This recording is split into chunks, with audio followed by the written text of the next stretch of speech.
Saudações e bem-vindo.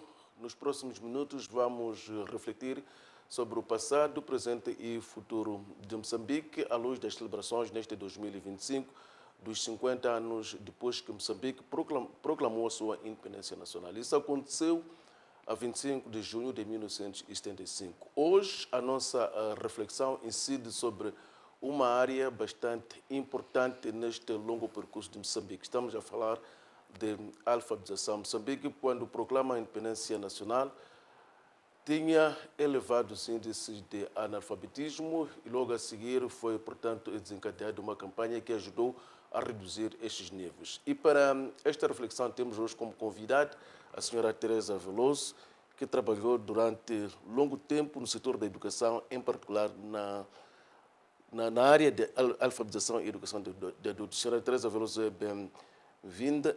Vamos começar assim. Como é que nasce o processo de alfabetização em Moçambique? Estamos a falar nestes 50 anos depois da proclamação da independência nacional. Sim, naquela altura eu não estava a trabalhar na alfabetização, estava na educação geral, ensino primário, secundário, formação de professores, estava tudo junto, pouco a pouco foram sendo criadas direções diferentes, mas Moçambique ficou independente com 93% de analfabetismo. Quer dizer que em 100 moçambicanos, só 7 estavam alfabetizados. E muitos com níveis baixos de alfabetização, não tinham a 4ª classe completa. Então, havia muita gente que queria aprender a ler, a estudar, queriam estudar. E de resto, essa foi uma das razões porque muitos jovens aderiram à FRELIMO, Frente de Libertação de Moçambique, na altura, para mudar a situação do país, porque o sistema colonial não permitia que os moçambicanos estudassem.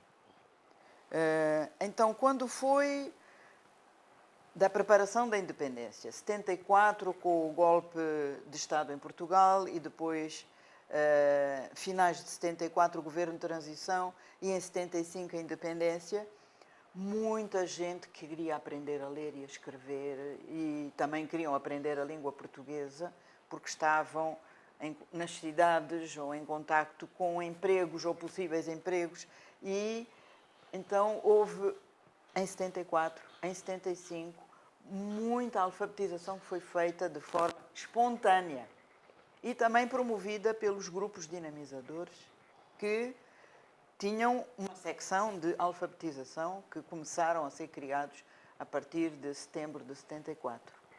Então, muita gente participou, não havia livro, não havia método, cada um que sabia ensinava um pouco àquele que queria aprender.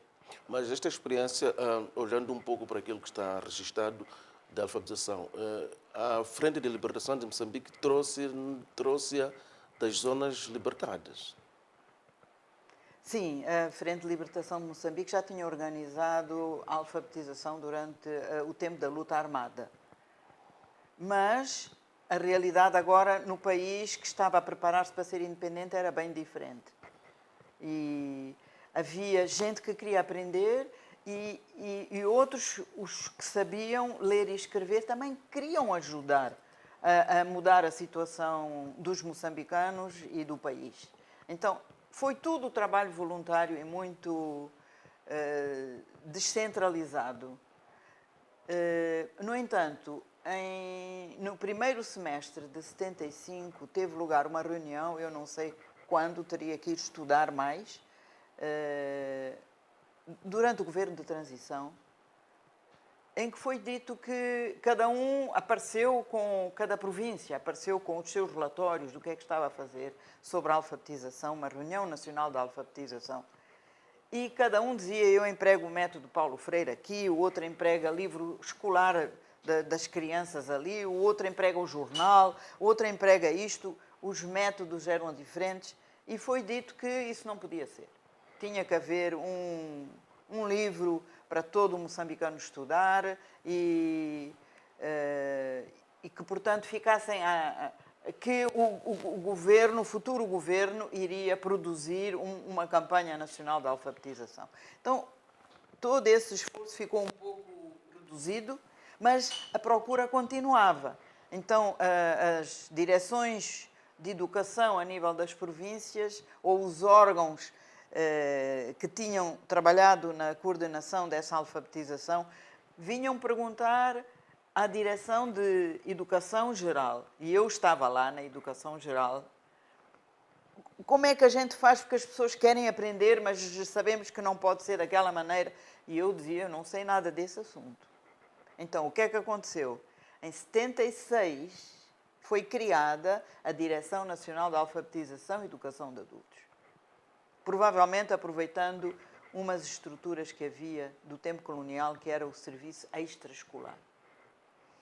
E em 77, então, se começou a preparar a campanha, criando estruturas de alfabetização a nível provincial, a nível distrital, centros de formação de quadros de alfabetização em todas as províncias, para formar os alfabetizadores.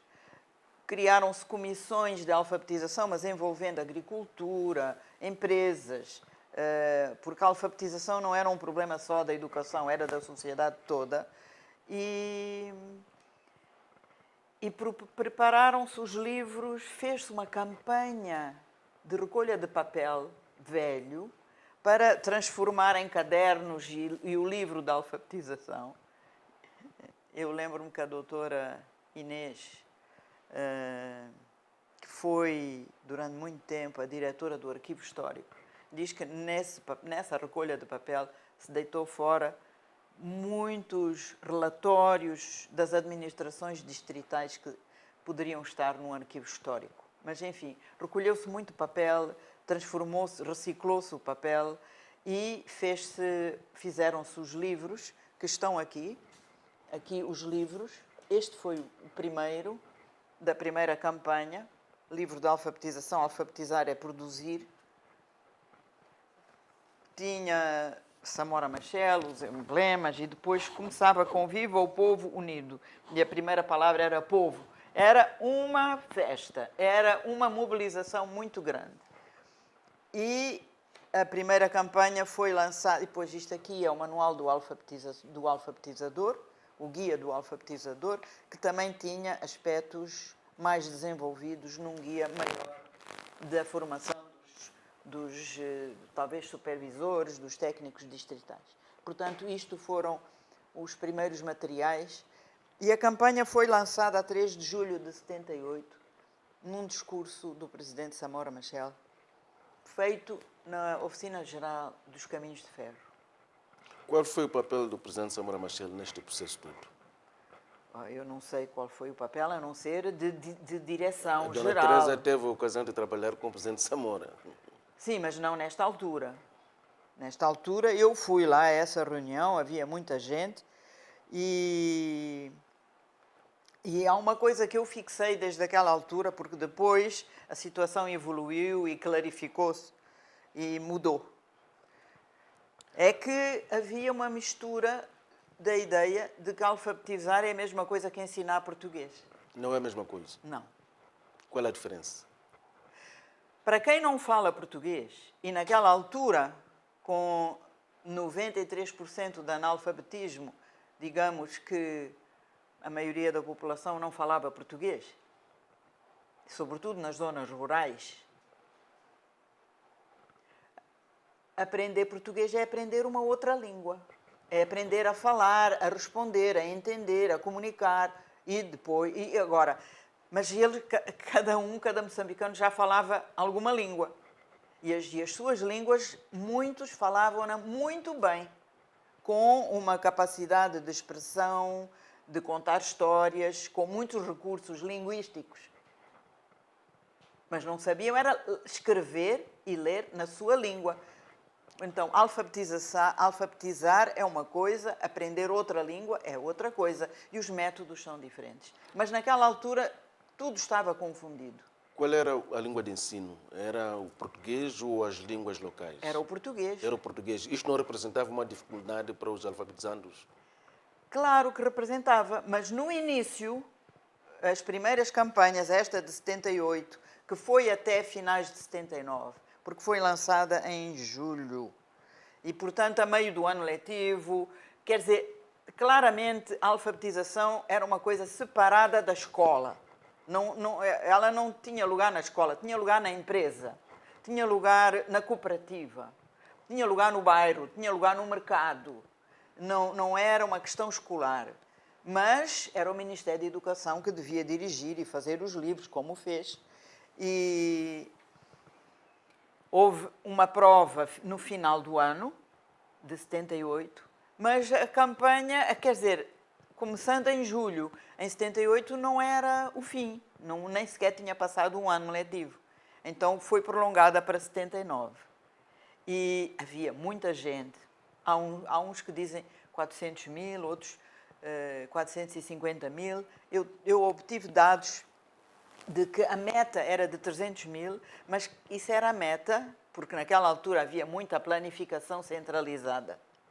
A meta era de 300 mil, mas dirigida ao público prioritário. E o público prioritário eram os operários das empresas, os trabalhadores das empresas estatais, agrícolas, das machambas estatais, das cooperativas e o exército. Eram, digamos, o grosso das prioridades. Também membros do partido, também membros dos sindicatos, todos os que estavam a fazer um trabalho de animação para o desenvolvimento. Portanto, mas houve que criar... Sim, diga, por favor. Para além desses 300 mil, que era a meta, Alfabetizando-os. de envolver nas campanhas, houve 100 mil que entraram, que queriam ser alfabetizados, que queriam estar nesta campanha, que não eram centros prioritários. Isso é para dizer que, para além do planificado, ou a planificação não estava completa, não tinham a noção. Portanto, havia muita gente que queria aprender e sabia sequer em português. E muita gente aprendeu a ler ao longo desse ano, tanto que o índice de analfabetismo foi reduzindo gradualmente. O problema, depois houve uma segunda campanha, que é a campanha de 1980, porque a primeira foi de 78 a finais de 79 e a segunda foi a de 80, que também tinha muita gente. E é preciso ver que o ano de 1980 foi um dos bons anos, dos primeiros anos da independência de Moçambique, porque foi o ano do fim da guerra contra o Ian Smith e da independência do Zimbábue. Então, muita gente tinha a esperança de que agora é que nos vamos desenvolver, que os ataques, as destruições vão acabar. E foi uma campanha que também teve muito sucesso e a meio do ano de 1980 teve lugar o primeiro recenseamento geral da população, que mostrou que da independência 75 até 1980 tinha reduzido em 21%. Já havia 70, já não me lembro quanto é que era, 70 e tal por cento de analfabetismo, 71% de analfabetismo. De 93 para 72, aumentou-se 21% as pessoas que conseguiam ler e escrever. Portanto, para levar a cabo este processo não menos complexo, houve que primeiro criar condições. De forma objetiva, que condições é que tiveram de ser criadas para se iniciar esta campanha de âmbito nacional? Era preciso ter os livros, era preciso ter os alfabetizadores formados. Para formar os alfabetizadores era preciso ter os instrutores formados. Havia locais em cada província, centros provinciais de formação de quadros de alfabetização e educação de adultos. Era preciso ter ligação com a agricultura, com as empresas, com todo o tipo de empresas nas cidades, os caminhos de ferro e por aí fora. Então havia comissões provinciais de alfabetização com representantes dos vários setores. E era preciso fazer a mobilização e ter os alfabetizadores. Muitos eram voluntários, não havia dinheiro para pagar os alfabetizadores. Se eram de uma empresa, eram trabalhadores daquela empresa. A empresa se organizava num espaço ali da própria empresa dedicado à alfabetização, escolhia um trabalhador e durante 2 horas por dia esse trabalhador devia alfabetizar e tinha que ir fazer uma formação antes. Portanto, E conseguiu-se criar estas condições todas? Conseguiu-se criar bastantes condições. Foi preciso quanto tempo? Apesar de que... Então, a Direção Nacional da Alfabetização, eu não estava lá, foi criada em 76. E em 77 foram criadas estas condições. Uma pergunta que o Dr. Boaventura Mandelhate me fez é se os livros foram produzidos localmente. Eu posso dizer que os livros foram produzidos localmente, sim. Tanto a Conceição. Agora, havia ajuda externa, havia ajuda dos cooperantes ou dos internacionalistas, desde suecos, canadianos,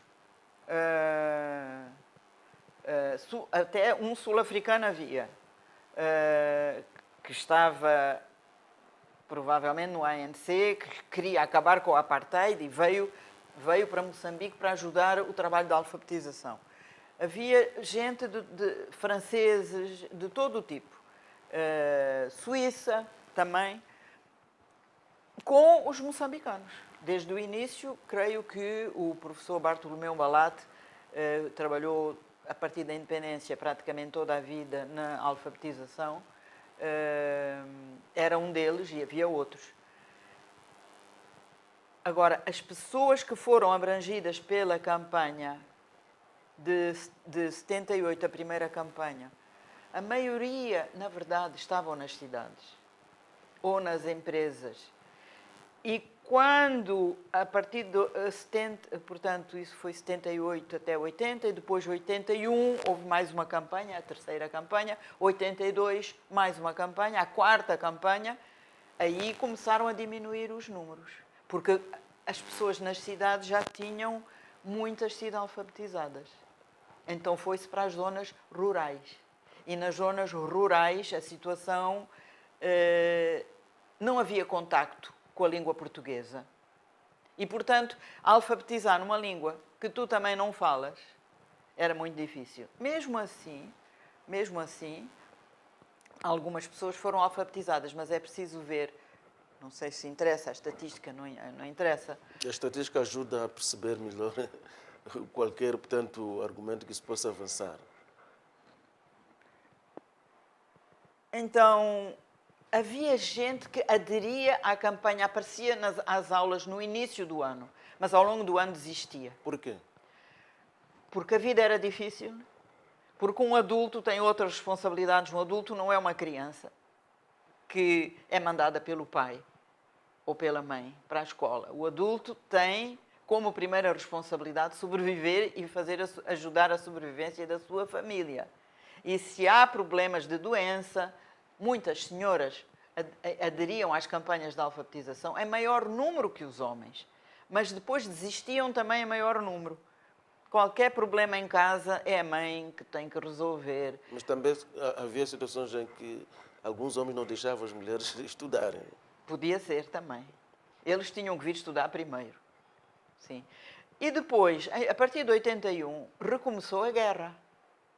E 82 e 83, a guerra já estava muito espalhada, sobretudo nas zonas rurais. Portanto, se a campanha era para as zonas rurais, era numa língua que as pessoas não falavam e havia uma situação de guerra, com muitas destruições, incluindo escolas primárias e postos de saúde.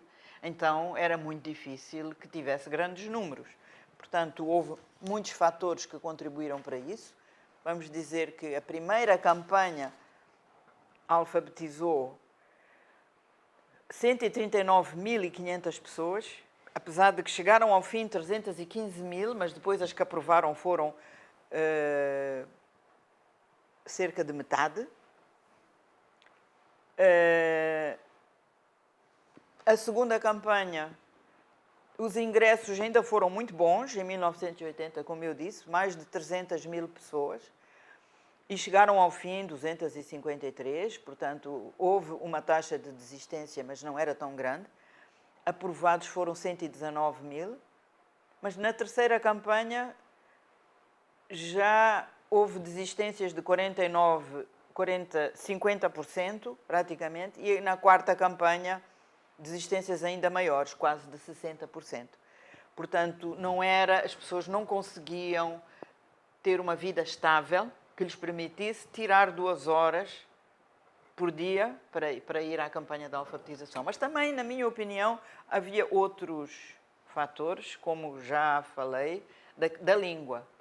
Então, o que é que acontece? Quando tu tentas alfabetizar, ao mesmo tempo que estás a querer ensinar a falar uma outra língua, a participação dos alfabetizandos nas aulas praticamente não existe. Eles não conseguem responder porque não falam. Não conseguem debater nenhum tema, não conseguem discutir, não conseguem dar a sua opinião. Mesmo que tenham a ideia do que é que querem dizer, não conseguem dizê-la naquela língua. E não era permitido as pessoas falarem nas suas próprias línguas? Naquela altura não, porque as campanhas eram em português e o objetivo era ensinar a falar português, ler e escrever em português. Qual é o peso que a guerra teve neste processo de alfabetização e educação de adultos? Teve um peso destruidor, muito grande. Claro. Porque, como as campanhas reduziram o nível de analfabetismo nas cidades. E nós, se conseguirmos distinguir o grau de analfabetismo nas zonas rurais e nas cidades, vamos ver que nas cidades diminuiu bastante. Há um estudo que foi feito pelo Unicef que juntou numa espécie de seminário, até nos afastámos da cidade de Maputo, foi nos finais da década 80. Teve lugar naquela aldeia dos pequenos libombos, da construção da barragem.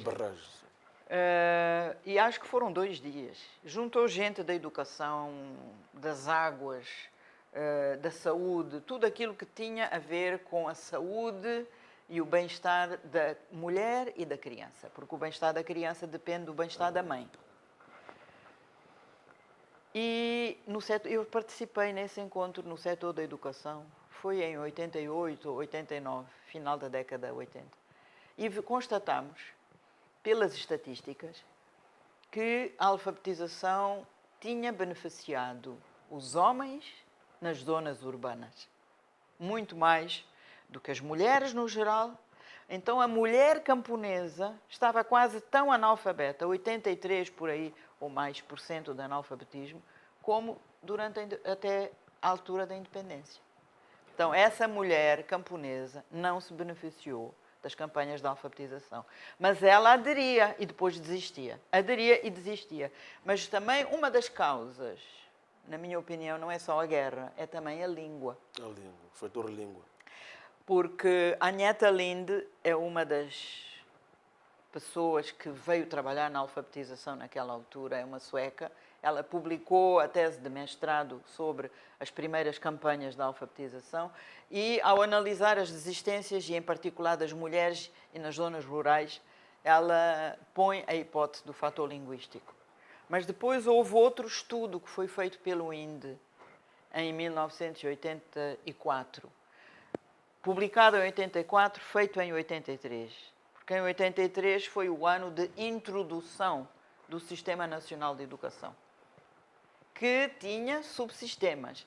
E o subsistema de educação de adultos incluía a alfabetização e a educação de adultos até o nível pré-universitário.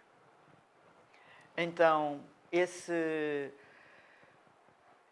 ano da introdução do subsistema de educação de adultos, ao mesmo tempo que se introduzia o SNE em todos os outros subsistemas,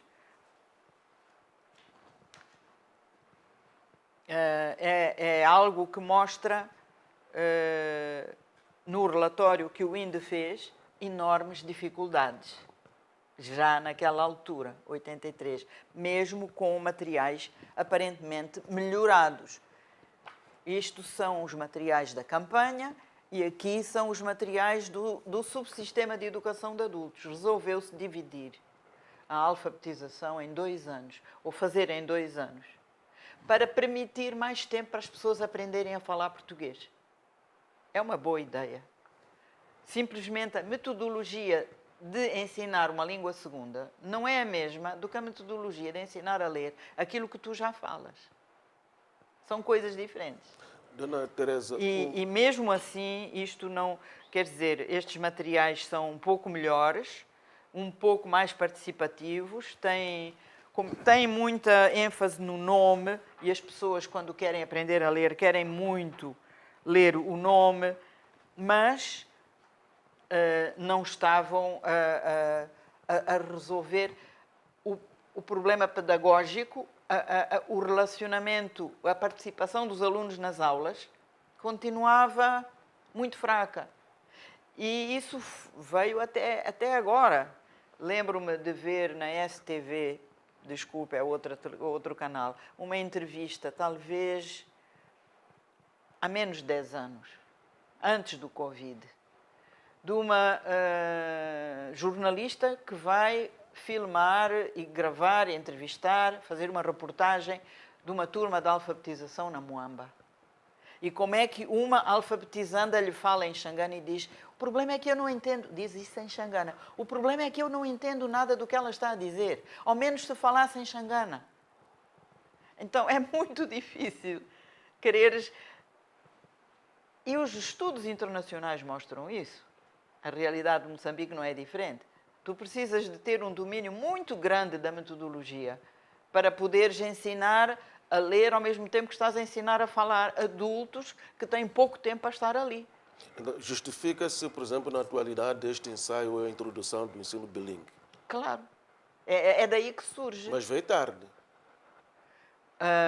A sugestão de se fazer o ensino bilingue ou de se experimentar o uso das línguas moçambicanas no ensino está nesse relatório do INDE de 1984. Não sei se é tarde. Porque naquela altura não havia ortografias bem definidas para as línguas moçambicanas. E o INDE, em coerência com o relatório que a sua equipa, dirigida por Marcos Colarinho, um investigador moçambicano, e tinha vários estrangeiros lá, em coerência com essa recomendação, começou um projeto de pré-alfabetização em língua local, a ver qual a influência de uma pré-alfabetização no processo de alfabetização. E estavam a trabalhar na Catembe, em Ronga. E eu entrei na direção da alfabetização em 84, como já disse. Eu já era a diretora nacional, estava muito interessada porque, enquanto havia este declínio da participação, nós, os técnicos, a gente aproveitava para estudar porquê isto e sabendo esta guerra um dia vai acabar e temos que preparar as condições para depois da guerra. Então convidei, veio um francês que estava a trabalhar no INDE, Michel Courteau, e apresentou slides de páginas dos livros que usavam, as palavras, e como é que toda a gente participava e gostavam. Mas aquilo levantou uma discussão nos técnicos da Direção Nacional, porque diziam, não é assim que se escreve em Ronga. Porque eu aprendi a escrever assim. Não é assim. Aquela palavra está mal escrita. Então, em vez de discutir o assunto em si, estava-se a discutir a ortografia. E eu, como diretora nacional, e não era falante de nenhuma daquelas línguas, depois aprendi a trabalhar com muitas, eu dizia, bom, eu não posso meter num assunto desses sem a ortografia estar estudada e haver recomendações de linguistas, de pessoas que sabem do assunto. Porque quem é que fazia alfabetização em línguas moçambicanas antes? Eram as igrejas. Eram as organizações religiosas, essencialmente. E conforme era a missão suíça, ou era uma missão espanhola, ou era uma missão portuguesa, cada um escrevia à sua maneira. Apesar de que os suíços trabalharam durante muito mais anos e desenvolviam, por consenso, muito mais cientificamente. Mas havia missões que ensinavam o nhe com N-til, que é a maneira espanhola de escrever o som nhe. E isso aconteceu aqui em Moçambique. Cada um escrevia, os pastores, os padres, escreviam à maneira, transcreviam da língua materna deles para tentar escrever os sons das línguas moçambicanas. Dona Teresa, o processo de alfabetização desde a independência nacional passou por diferentes fases em que, por exemplo, há a criação formal da Direção Nacional de Alfabetização e Educação de Adultos, uma direção que, entretanto, com o tempo veio a ser extinta para novamente se resgatá-la. Pode partilhar a sua experiência, o que terá acontecido para estas decisões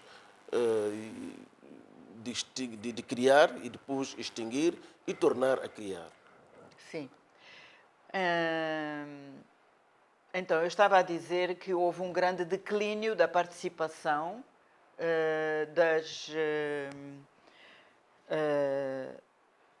dos adultos nas campanhas. Tanto dos alfabetizandos. Dos alfabetizandos. E durante a década de 80 eu já sentia isso. Havia um certo, entre os quadros da educação, porque é preciso ver que com a criação do Sistema Nacional de Educação, as campanhas entraram dentro do Ministério da Educação. Eram responsabilidade principal e cada vez mais exclusiva. O resto do pessoal da educação começava a olhar para os trabalhadores da direção da alfabetização com desprezo. Porque o vosso trabalho está a ir para baixo. Mas também entrou um certo desprezo junto com um certo formalismo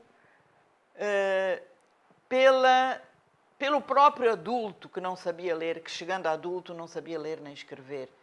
Então houve como que, talvez eu vou dizer, não sei até que ponto é que isso contribui, é assim, eu encontro que com a introdução do SNE houve muitas vantagens, mas também houve algumas desvantagens.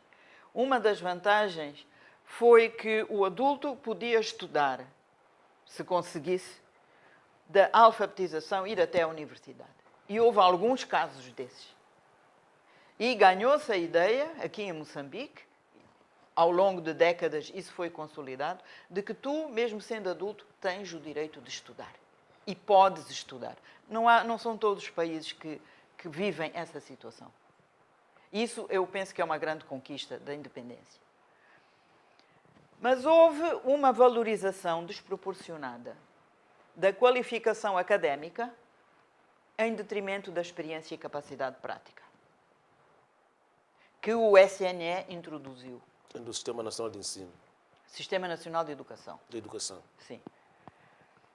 O que é que eu quero dizer com isto? E isto foi o meu amigo Afonso Santos que me alertou, que achava que este era um problema. E eu acho, ao longo dos anos, que é isso mesmo. Os quadros que nós tínhamos, instrutores para formar professores, muitos deles eram experientes, eram dos melhores. A gente foi buscar aquela equipa que trabalhou no Ministério da Educação, como eu, nos primeiros anos da independência. Nós íamos buscar os melhores às escolas, os melhores professores. E depois dávamos uma capacitação extra para serem instrutores. Mas eles podiam ter a 9ª classe, a 10ª classe. Não eram licenciados. E o SNE deu prioridade a licenciados, para pôr nos institutos de formação de professores. O que interessava era o nível. Agora, esses licenciados que foram colocados como instrutores não sabiam nada de como ensinar a ler e a escrever numa primeira classe, nem numa segunda, nem numa terceira. Aí estamos a falar da pedagogia. Estamos a falar da pedagogia. Quando tu formas um professor de português na universidade, tu formas para o ensino secundário, mas ele não sabe nada do ensino primário. Quando colocas um professor de matemática, que foi formado na universidade, na UP ou na UEM, para ser professor, é para ser professor do secundário, ou quando muito do EP2, mas não para ensinar a crianças que estão também a aprender a ler e a escrever, e muito menos a adultos. Quer dizer, deixámos de ter metodólogos. Deixámos de ter... Nos instrutores, eles próprios não sabiam como pegar uma turma de 50 ou de 80 alunos, que era a realidade naquela altura, e em alguns casos ainda agora, e ensinar a ler. Não sabiam. E o que é que isto custou ao sistema no seu todo?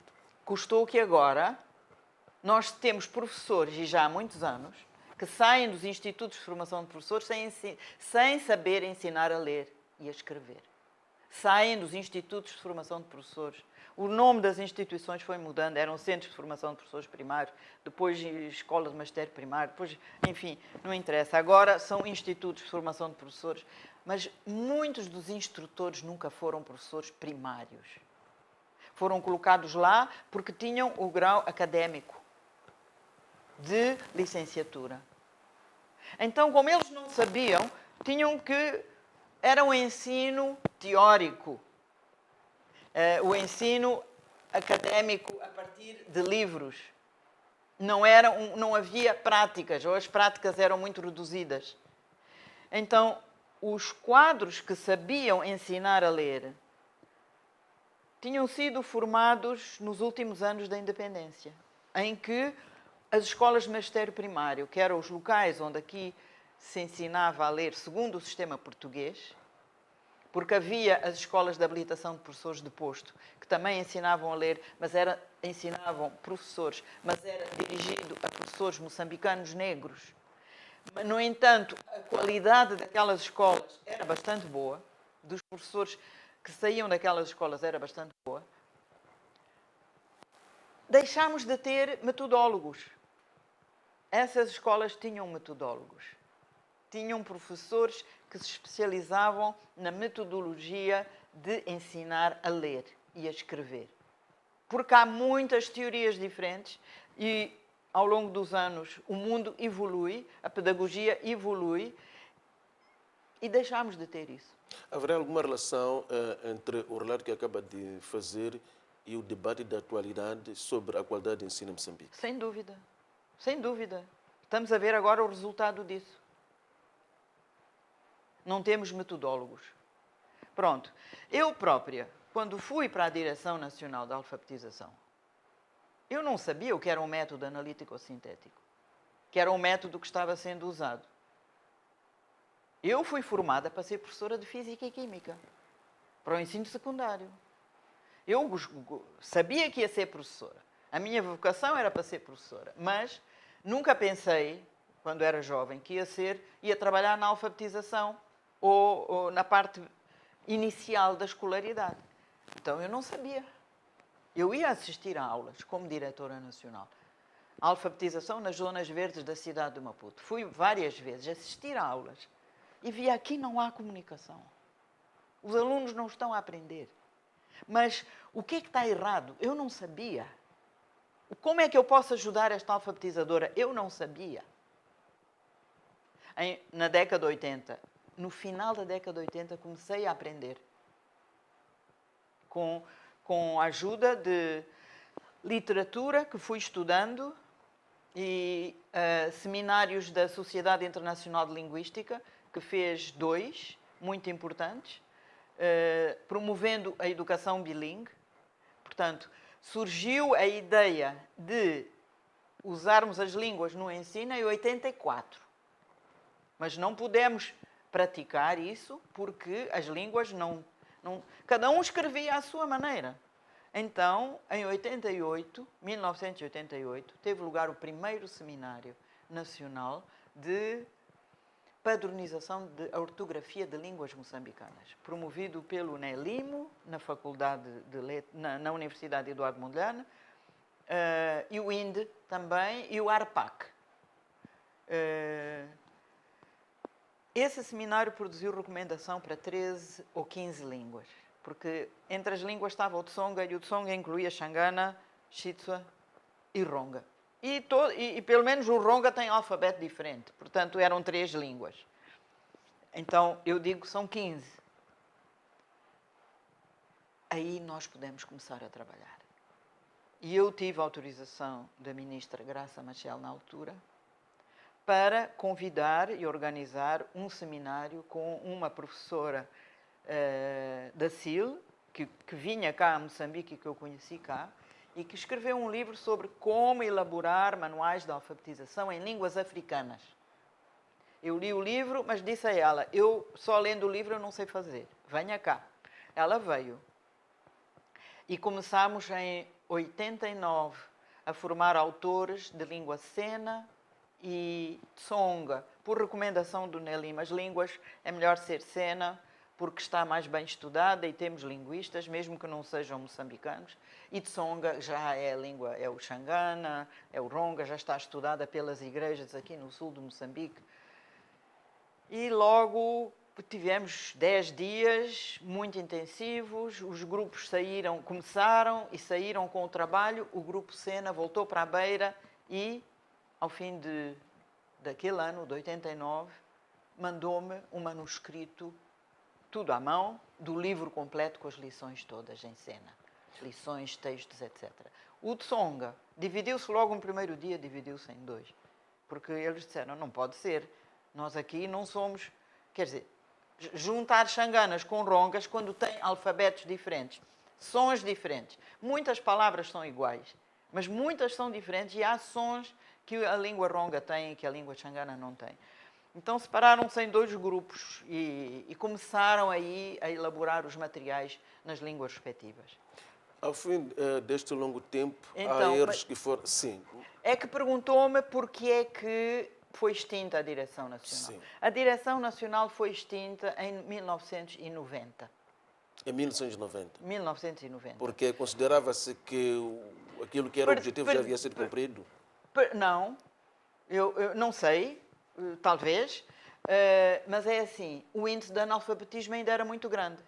E pior do que isso, todos os anos havia jovens que chegavam aos 15 anos de idade analfabetos.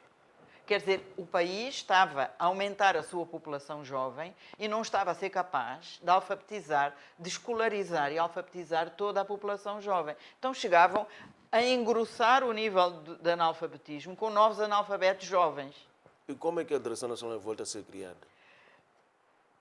É preciso ver que em 1990 teve lugar uma conferência mundial da educação na Tailândia.